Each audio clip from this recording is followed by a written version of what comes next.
Lieutenant general retired فیض حمید کے لیے بڑی مشکل، کورٹ مارشل کا عمل شروع، یہ آخر کیسے ہوتا ہے؟ پاک فوج کے انٹر سروسز انٹیلیجنس یعنی کہ ISI کے سابق سربراہ لیفٹیننٹ جنرل ریٹائرڈ فیض حمید کو فوجی تحویل میں لے لیا۔ پاک فوج کے شعبہ تعلقات عامہ ISPR کے مطابق لیفٹیننٹ جنرل ریٹائرڈ فیض حمید کے خلاف پاکستان آرمی ایکٹ کی دفعات کے تحت مناسب انضباطی کارروائی کا آغاز کیا گیا۔ ISPR کا کہنا تھا کہ سپریم کورٹ کے احکامات کی تعمیل کرتے ہوئے تفصیلی کورٹ آف انکوائری کی گئی۔ انکوائری پاک فوج نے فیض حمید کے خلاف ٹاپ سٹی کیس میں شکایات کی درستگی کا پتہ لگانے کے لیے کی۔ ISPR کے مطابق فیض حمید کے خلاف ریٹائرمنٹ کے بعد پاکستان آرمی ایکٹ کی کئی خلاف ورزیاں ثابت ہو چکی ہیں۔ ISPR کا کہنا تھا کہ لیفٹیننٹ جنرل ریٹائرڈ فیض حمید کو فوجی تحویل میں لے لیا گیا ہے اور ان کے خلاف فیلڈ جنرل کورٹ مارشل کا عمل شروع کر دیا گیا ہے۔ واضح رہے کہ army chief general Asim Munir کی تعیناتی کے بعد 29 نومبر 2022 کو لیفٹیننٹ جنرل فیض حمید نے قبل از وقت ریٹائرمنٹ لے لی تھی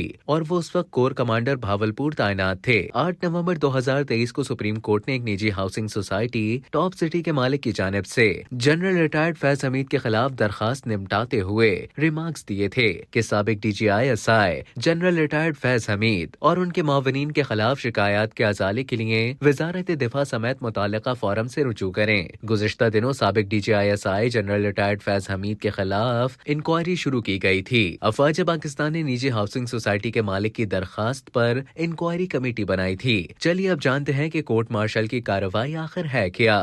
اس متعلق اگر بات کی جائے تو ایک حاضر سروس لیفٹیننٹ جنرل کی سربراہی میں ایک عدالت قائم کی جاتی ہے جس میں 2 ممبروں کے علاوہ جج ایڈوکیٹ جنرل برانچ کا نمائندہ بھی شامل ہوتا ہے۔ انہوں نے بتایا کہ اس عدالت کے سربراہ کو پریزیڈنٹ کہا جاتا ہے۔ کسی بھی شخص کے خلاف کورٹ مارشل کی کارروائی کی صورت میں اس فوجی افسر کی گرفتاری کے 24 گھنٹوں کے اندر اندر چارج شیٹ فراہم کی جاتی ہے اور پھر اس کے بعد ملزم پر الزامات کی کاپی بھی فراہم کر دی جاتی ہے۔ ان کا کہنا تھا کہ جب کورٹ مارشل کارروائی شروع ہوگی تو اس میں نجی ہاؤسنگ سوسائٹی کے سربراہ کو پروسیکیوشن کے گواہ کے طور پر پیش کیے جانے کا امکان ہے۔ اس کے علاوہ کورٹ آف انکوائری میں جو شواہد اکٹھے کیے گئے ہیں ان کی روشنی میں بھی مزید گواہوں کو پیش کیا جا سکتا ہے۔ کورٹ مارشل کی کارروائی کے دوران ملزم کو اپنی مرضی کا وکیل کرنے کا حق حاصل ہوتا ہے اور وہ اپنی صفائی میں گواہان بھی پیش کرنا چاہے تو انہیں ایسا کرنے کا حق حاصل ہے۔